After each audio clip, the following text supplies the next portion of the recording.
In the year 1925, St. Mary's Convent, nestled at the edge of a small town, was a quiet place of retreat.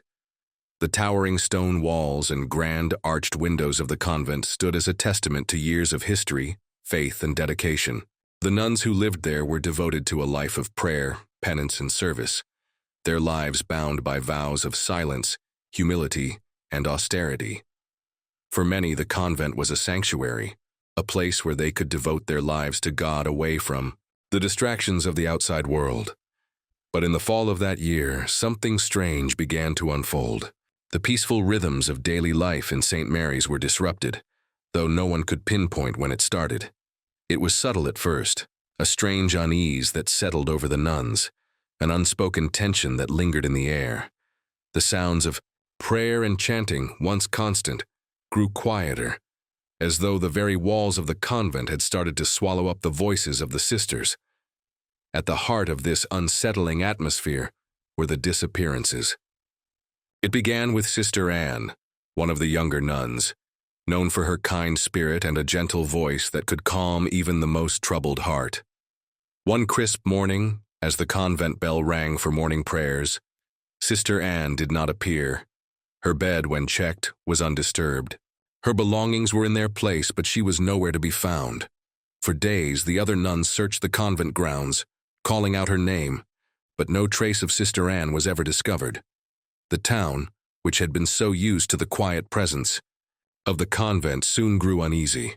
Rumors started to spread, whispers that Sister Anne had left, had run away from the life she had chosen. But the nuns, the few who had known Anne well, refused to believe that. Sister Maria, a veteran nun who had been at St. Mary's for over 30 years, took charge of the investigation. She was known for her stern, no-nonsense demeanor, and many of the other sisters looked to her for leadership. But as the days turned into weeks, even Sister Maria began to sense that there was something darker at play. She had known Anne as a bright, earnest young woman, deeply committed to the convent's mission. The idea that she had simply disappeared, leaving her vows behind, felt wrong, unnatural even. Sister Maria sought out the help of the convent's spiritual advisor, Father Thomas, a man of God who had visited St. Mary's for many years, providing counsel and spiritual direction. Father Thomas had always been a comforting figure, known for his calming presence and deep knowledge of Scripture, but even he seemed troubled when Sister Maria shared her suspicions with him. "There is something strange about this, Father," she said, her voice barely a whisper in the candlelit chapel. Anne would never leave. She was happy here. "Father," Thomas sighed, his brow furrowing in deep thought. "I too feel something unsettling in the air, but it is a mystery that we may never fully understand. Some forces, some darkness are beyond our comprehension." His words only added to the growing tension in the convent. The other nuns were nervous, casting furtive glances at each other when they thought no one was watching. The atmosphere in St. Mary's became oppressive, as though the very walls were pressing in on the sisters. The once peaceful convent now felt like a prison, with no way to escape the whispers that haunted its corridors. But then, 2 months later, something far more disturbing happened. Sister Catherine, another young nun, went missing under similar circumstances. Once again, her bed was found untouched, her belongings neatly arranged, but she was nowhere to be found. The sense of unease grew even stronger, and soon the other nuns began to whisper amongst themselves. Sister Maria, with Father Thomas by her side, began to piece together the puzzle, but they were no closer to understanding what had happened. Some of the nuns began to wonder if there was something supernatural at play, an evil force lurking in the shadows of the convent, pulling the sisters into its grasp. Others speculated that the convent was cursed, that something had happened in the distant past to bring this misfortune upon them, but no one could explain it. No one could make sense of the disappearances. As the winter months rolled in, the tension in the convent reached a breaking point. The remaining nuns were growing paranoid, their once close-knit community now fractured by fear. One by one, they began to speak of strange dreams, dark figures that haunted their sleep, and voices that echoed through the halls when no one was around. It wasn't just the disappearances that haunted them. It was the growing sense that something evil was watching, waiting to claim them one by one.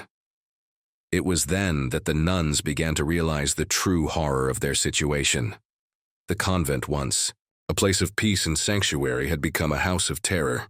And the worst part was, they didn't know who or what was behind it all.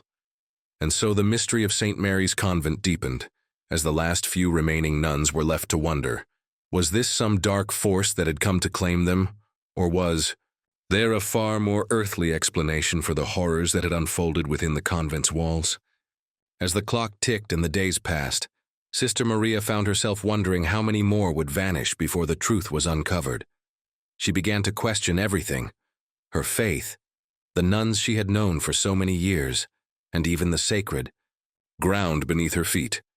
The convent had once been a place of solace, but now it had become something far more sinister, a prison of shadows from which no one could escape.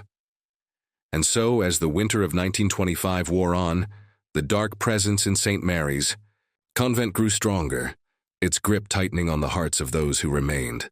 They were not just searching for answers, they were fighting to survive. For each passing day, the convent grew quieter, the echoes of whispered prayers becoming more desperate. And the mystery of the disappearing nuns, which had begun so innocently, became a terrifying story that would never be forgotten. The disappearance of Sister Evelyn sent a ripple of panic through the remaining nuns of St. Mary's Convent. It had now become impossible to ignore that something far more than human forces were at play. Sister Evelyn, a beloved figure, known for her devotion and gentle nature, had vanished in the same mysterious way as the others. Once again, her bed was untouched, her belongings neatly put away, but there was no trace of her. The discovery sent shockwaves through the convent. No one could explain it. The idea that a nun, a woman of faith who had sworn to serve God, could simply disappear without a trace seemed inconceivable. But there it was, a harsh, undeniable truth. Sister Evelyn was gone, and with her, the last semblance of normality in St. Mary's Convent. Sister Maria, who had taken it upon herself to unravel the mystery of the disappearances, now found herself at a crossroads. She had already begun to fear that she might never find the answers, but this latest disappearance felt like the final blow. The fear that had once been a distant echo in the back of her mind was now a deafening roar that consumed her thoughts. She knew she had to act, and act fast, but no one could offer a solution. The convent had become a prison, its walls filled with unease and whispers of a curse. The remaining nuns, terrified of what was happening, began to withdraw into themselves. The once tight-knit community had fractured under the weight of their fear. Some nuns refused to leave their cells, others refused to speak, and those who did venture out only did so in groups, their eyes darting nervously at every corner, at every creak in the floorboards. Father Thomas, his faith now severely shaken, began to retreat into isolation. His once comforting presence had now become a shadow of its former self. The man who had spent his life serving others was now struggling to even comfort himself. He had grown disheveled, his clothes wrinkled, his hair unkempt. The deep lines on his face were etched with the strain of the horrors he had witnessed, and his eyes held a distant, haunted look. It was clear that the priest was unraveling just as quickly as the convent itself. In the stillness of one cold evening, with the wind howling outside and the howls of distant wolves echoing through the trees, Sister Maria gathered the remaining nuns in the chapel. The soft glow of candles flickered in the darkened room, casting long shadows across their faces. It was a silent gathering, each woman clutching her rosary tightly, her eyes downcast, too fearful to meet anyone's gaze. "We cannot remain silent any longer," Sister Maria said, her voice shaky but resolute. "We must confront what is happening here. We cannot keep hiding from the truth." Her words were met with silence broken only by the faint rustling of robes and the occasional stifled sob. There was no argument. No one was brave enough to challenge her. They all knew what was happening, but none dared to speak it aloud. They feared that by saying it, they would make it real. "We must leave the convent," Sister Maria continued, her voice barely a whisper, but carrying the weight of a final decision. "We must leave before it's too late." But no one moved. No one spoke. They were trapped by fear of the unknown, fear of what lay beyond the convent's walls. For decades, the sisters had lived a life of seclusion, cut off from the outside world, bound to the convent by their vows. To leave now, when the world had become so strange and terrifying, was unthinkable. Sister Maria stood alone at the front of the room, her heart pounding. She could see the fear in the eyes of her fellow nuns, but she also saw something else, something darker. The fear was not just for themselves. It was for the secrets that had been buried within the convent, the horrors that had been left unspoken for far too long. The next few days were filled with tension. Sister Maria, despite her efforts to persuade the nuns to leave, found that the ties that bound them to St. Mary's were stronger than any of them had realized. Fear kept them in place. They feared what lay outside, but more than that, they feared what might be waiting for them within the convent's walls. The disappearance of Sister Evelyn had awakened something in them, a primal terror that whispered to them in the dead of night. They were being hunted, but by whom or what they could not say. One by one, the remaining nuns began to exhibit signs of strain. Sleep-deprived, they spoke of hearing footsteps in the halls when no one was around, of shadows that seemed to move, just out of the corner of their eyes, of whispers that seemed to come from nowhere, their names spoken softly in the darkness. It was as though the convent itself had become alive with malevolent energy, drawing them all deeper into its grip. Father Thomas, desperate to find answers, turned to ancient texts in the convent's library. He pored over forgotten tomes, trying to find something that could explain the dark happenings in St. Mary's. There, in the dust-covered pages of a book of forbidden lore, he found a reference to an ancient cursed ritual, one that had been performed centuries ago by a group of renegade monks seeking immortality. According to the text, the ritual required a sacrifice of pure souls, innocent blood, to summon a force so dark that it could bind the souls of the living to an eternal curse. Father Thomas, horrified by what he read, came to a terrible conclusion. The convent had been built upon ancient cursed ground. The land itself was steeped in dark history, and the forces that had been awakened by the nuns' isolation had been feeding off their fear. The more they suffered, the stronger the dark energy grew. But it was too late for Father Thomas to intervene. The darkness had already claimed them all. It was not long before the final disappearance occurred. Sister Margaret, the last remaining nun who had been willing to stay and try to make sense of the horror, vanished without a trace. She was last seen near the convent's courtyard, walking toward the old oak tree at the center of the grounds, as if drawn to it by some unseen force. After she disappeared, the convent was abandoned. The authorities who arrived to investigate the empty building found nothing but silence. The chapel was untouched, the rooms left as they were, except for the strange feeling that lingered in the air. The nuns' personal belongings were still inside, as if they had left in a hurry. There were no signs of violence, no struggle. It was as though they had simply vanished into thin air. To this day, the mystery of St. Mary's Convent remains unsolved. Some say the nuns fled, unable to bear the terror any longer. Others say they were taken by dark forces, bound forever to the cursed land. The truth remains hidden within the convent's walls, and no one dares to speak of it. The whispers persist, carried by the wind through the trees that now grow tall and wild where the convent once stood. The land, it seems, has not forgotten the nuns of St. Mary's, and neither, it seems, have the souls that were lost within its haunted grounds. As winter deepened and the snow began to cover the ground like a cold shroud, the remaining nuns of St. Mary's Convent became more and more anxious. The once bustling halls now seemed eerily silent, the sound of footsteps echoing in. The emptiness. It wasn't just the disappearances that had shaken them. It was the feeling that something was watching, something that was waiting for them to make the next wrong move. Sister Maria, whose determination had kept her going, grew more resolute. She couldn't shake the feeling that something was terribly wrong, something far more sinister than just the loss of 2 nuns. Her mind raced with questions. Had Sister Anne and Sister Catherine really left? Or had something, or someone taken them? And if they had been taken, by what force? Was it a human hand, or was it something far more insidious? Father Thomas, though deeply troubled, offered little guidance. His once steady faith seemed shaken. His confidence wavered. The strange occurrences at St. Mary's were starting to weigh heavily on him too. But he was a man of God, a man who had devoted his life to understanding the spiritual world. Still, even he had no answers for what had befallen the convent. In the late hours of the night, he found himself pacing the chapel, eyes darting to the corners of the room as though expecting something to emerge from the shadows.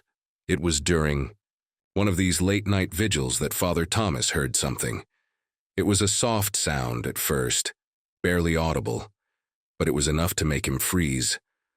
A whisper, faint but distinct, coming from somewhere deep within the convent.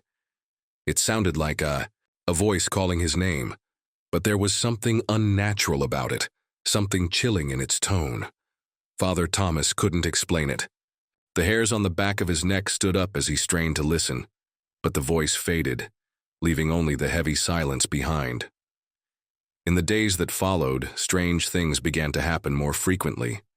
The nuns who remained spoke of hearing noises at night, scraping sounds like nails against stone or distant footsteps echoing in empty halls. But when they would go to investigate, they would find nothing, no one, no source for the sounds that haunted their nights. But the most disturbing reports came from Sister Beatrice, a nun known for her strict discipline and stoic demeanor. One evening, she confided in Sister Maria about a terrifying experience she had while performing her evening prayers. She had been kneeling before the altar, her hands clasped in prayer, when the room had suddenly grown cold. The temperature had dropped so quickly that Sister Beatrice could see her breath in the air, a cloud of white vapor that disappeared as soon as it formed. The candlelight flickered violently, and then, without warning, the room fell into darkness. When the lights returned, Sister Beatrice claimed that she saw something that nearly made her faint. Standing at the far end of the chapel, just beyond the altar, was a figure. It was tall, draped in a tattered black robe, with a face that was obscured by shadow. The figure remained motionless, its presence almost suffocating in the oppressive darkness. Sister Beatrice tried to speak, but no sound came from her mouth. Her heart raced as she tried to move, but her legs refused to obey. She felt paralyzed by fear, unable to escape the suffocating grip of whatever presence had entered the chapel. But just as suddenly as the figure appeared, it vanished. The lights returned to normal, and the coldness dissipated, leaving Sister Beatrice trembling in the center of the chapel. She ran to find Sister Maria, her voice shaken with fear, as she recounted what she had seen. "Father Thomas must know about this," Sister Beatrice insisted. "This is not normal. This is something evil." Sister Maria could no longer deny that there was something dark and unnatural at work in the convent. She had heard similar reports from other nuns, all of them speaking of strange visions, feelings of being watched, and the overwhelming sense of dread that now filled the convent like a heavy fog. It was as if the very air they breathed was tainted, poisoned by some unseen force. It wasn't long before rumors of the strange happenings began to spread beyond the convent's walls. The townspeople, who had once revered St. Mary's as a symbol of divine sanctuary, began to whisper. Some said that the convent was cursed, that it was built upon an ancient burial ground, and that the spirits of the dead had returned to claim the living. Others spoke of the old legends, tales of forbidden rituals, blood sacrifices, and whispers of demonic forces that had once plagued the land. Father Thomas, now visibly shaken, attempted to seek help from the bishop, but when he arrived at the bishop's residence, he was met with an unexpected turn of events. The bishop, who had always been a firm believer in the power of prayer and faith, refused to offer any assistance. Instead, he seemed distant, almost as if he were hiding something. When Father Thomas pressed him for answers, the bishop responded with cryptic words that only deepened the mystery. "You must trust in God, Father Thomas," the bishop said, his voice cold. Some things are beyond our understanding, and some forces are meant to remain hidden. Father Thomas left the bishop's residence with a heavy heart, unsure of what to do next. The nuns of St. Mary's were depending on him, but his faith, once unwavering, now seemed fragile. He felt helpless against whatever dark force had taken hold of the convent, and the more he tried to seek answers, the more he found himself being shut out, both by his own church and the growing unease of the sisters themselves. By now, the remaining nuns had begun to lose hope. The constant fear, the haunting visions, the strange occurrences, everything seemed to be falling apart. And as the months dragged on, more and more nuns began to show signs of mental distress. Some were plagued by nightmares so vivid they couldn't tell where the dream ended and reality began. Others spoke of hearing the whispers again, voices, calling from the walls, from the depths of the convent's dark corridors. The convent, once a place of peace and worship, had become a prison of fear. The nuns were trapped, isolated in their own sanctuary, but the horrors that awaited them inside were far more terrifying than any they could have imagined. And then, in the dead of night, another nun disappeared. Years passed after the nuns disappeared from St. Mary's, and the once pristine grounds began to deteriorate. Nature slowly reclaimed the convent, its crumbling stone walls overtaken by thick ivy and wild vines. The sound of the convent bell, once a reassuring signal for prayers, had long faded.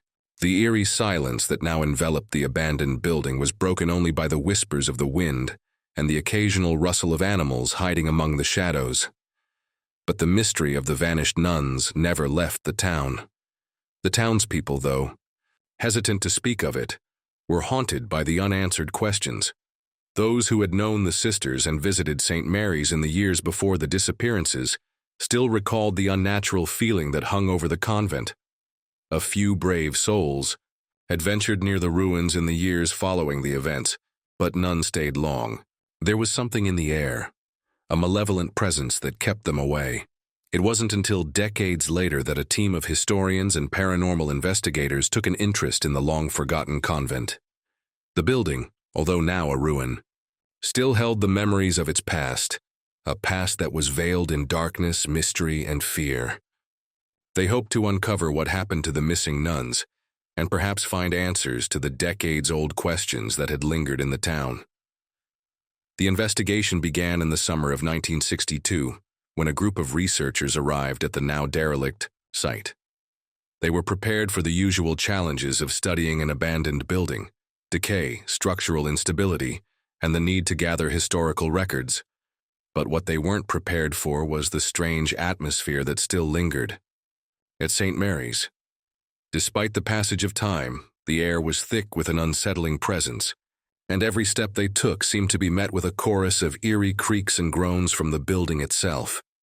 As the researchers made their way through the abandoned chapel, one of them, a woman named Clara, noticed something strange near the altar.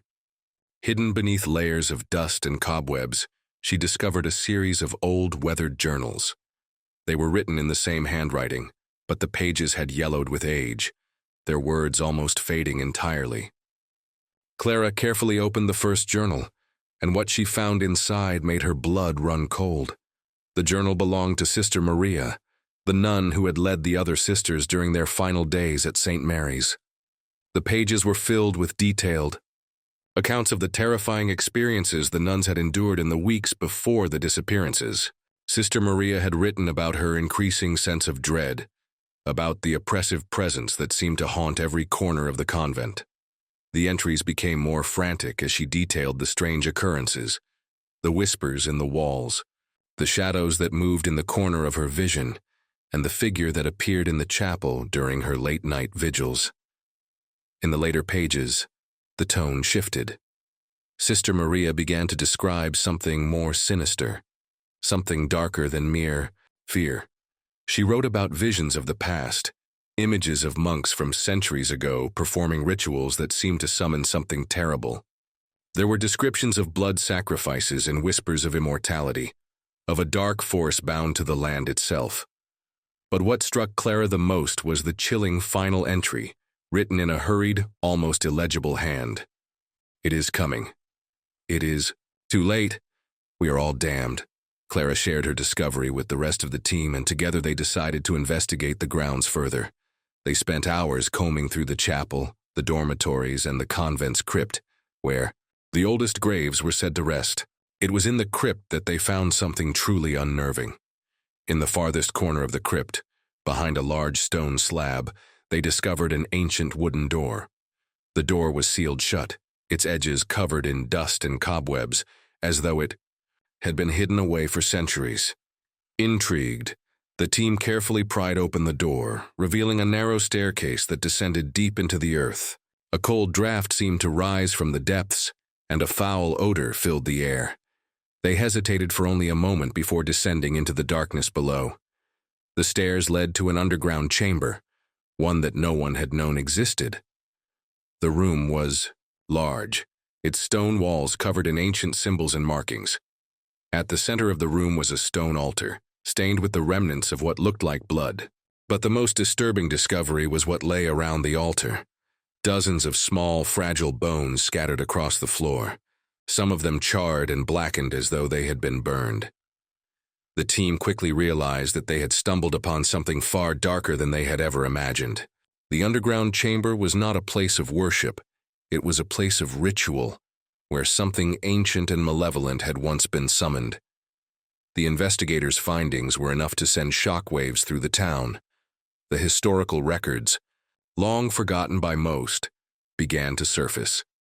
It was revealed that St. Mary's had been built on the site of an ancient pagan temple, one where dark rituals had been performed long before the convent was founded.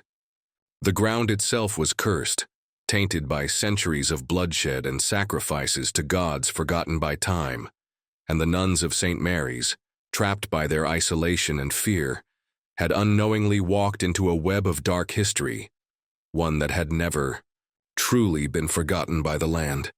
The disappearances, it seemed, were not the result of something supernatural in the traditional sense. Rather, they were the consequence of the dark forces that had been awakened by the nuns' unwitting involvement in the rituals of the past. But the investigation didn't stop there. The more the researchers uncovered, the more they began to realize that the convent was still hiding secrets. There were whispers that some of the nuns hadn't disappeared at all. They had been claimed, their souls bound to the land forever. And though the investigators left the ruins with the answers they thought they had found, there was an unsettling truth they couldn't shake. The land and the souls that had been lost there would never truly rest. The ruin of St. Mary's Convent continues to stand, forgotten by most but still casting a long shadow over the town. It is a place where the whispers of the past never fully fade, and where the line between the living and the dead is blurred. The souls of the nuns and the dark force they awakened still linger in the walls, waiting for the next curious soul to stumble upon their cursed legacy. The investigators, too, would never escape its grip. Some of them, who had ventured too deeply into the ruins, spoke of strange occurrences long after they left. Nightmares, whispers, and a growing sense of dread followed them wherever they went. They had uncovered the truth, but it was a truth that could never be fully understood, one that would follow them for the rest of their lives. Decades after the last investigation into the disappearances at St. Mary's, the convent remained a place shrouded in mystery and fear. As the years passed, the once abandoned building was left to rot, its stone walls crumbling and its windows shattered by time. The town, though still haunted by the stories of what had happened there, had moved on. Yet every so often, a curious soul would pass by, drawn to the ruins like a moth to a flame. One such soul was a man named Jonathan Harris, a young historian with a particular interest in the occult and unexplained events. His fascination with St. Mary's Convent had begun when he first read about the disappearances in a dusty old newspaper article from the 1960s. The article spoke of a team of researchers who had uncovered strange rituals and disturbing findings in the convent's crypt. For years, Jonathan had been intrigued by the possibility that the convent might be more than just an abandoned building. It might be the key to unlocking the dark history of the town. Jonathan, having read everything he could find on the subject, made the decision to visit St. Mary's himself. Armed with only a flashlight, a camera, and his own curiosity, he arrived at the convent in the late afternoon, the sun casting long shadows across the overgrown grounds. The air was thick with the smell of decay, and a sense of foreboding washed over him as he made his way through the iron gates, which hung open, as if inviting him inside. He ventured deep into the ruins, the sound of his footsteps echoing eerily through the broken hallways. The silence of the convent was oppressive, broken only by the distant sound of crows calling from the trees outside. Jonathan, ever the skeptic, tried to push aside the unsettling feeling that gnawed at him. He was a historian, after all, not someone who believed in ghosts or curses. But as he ventured deeper into the convent, the feeling grew stronger, as though something unseen was watching him. Eventually, Jonathan made his way to the chapel, the heart of St. Mary's. The stained glass windows, though cracked and faded, still held an air of tragic beauty.